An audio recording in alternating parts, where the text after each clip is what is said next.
Well, the vast majority of COVID-19 deaths in the United States could have been prevented. That's the opinion of former Trump pandemic coordinator Dr Deborah Birx. Around 100,000 people died in the initial surge. Since then, the death toll has risen to nearly 550,000. Dr Birx says the second wave of fatalities could have been mitigated or decreased substantially if the government responded more effectively. Former President Donald Trump repeatedly downplayed the outbreak, resisted antivirus measures and criticised harsh lockdowns.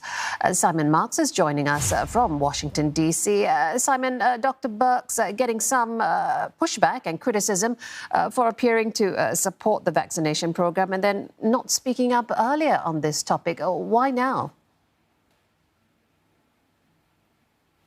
Yeah, very much so. Jill, absolutely extraordinary, this intervention from Dr Deborah Birx, who, of course, was a key presence at Donald Trump's side throughout the COVID-19 pandemic's first few months here in Washington, D.C. The woman who sat in the corner of the White House briefing room grimacing as the former president of the United States suggested that disinfectant might be a possible cure for the pandemic. She's speaking out now for a couple of different reasons. I mean, first of all, because she was invited to participate in a documentary that aired on CNN last night, but also, more importantly from her perspective, because she's trying to rehabilitate her reputation, which has been deeply tarnished by her decision to remain at Donald Trump's side on his COVID-19 advisory task force all the way through until the final day of his presidency. But this interview really raises, according to her critics, fresh questions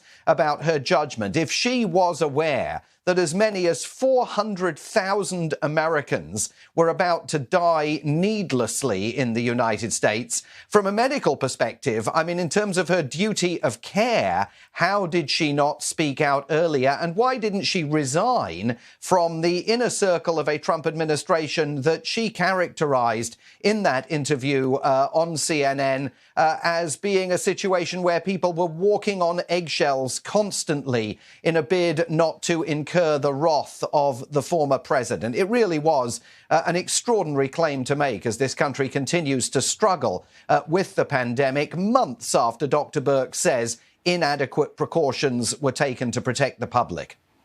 Meanwhile, there seems to be a plateau in new cases, but are there also concerns that Americans may be letting their guard down too soon?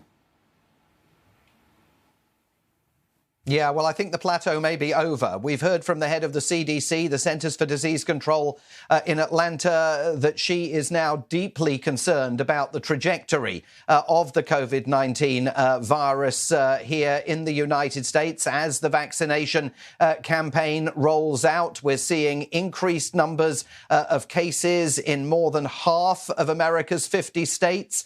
And we're right in the middle of the spring break holiday, which we've discussed on the program before. Last year, it led to a dramatic increase in cases. The fear is the same may occur this year as well. Simon Marks, thank you.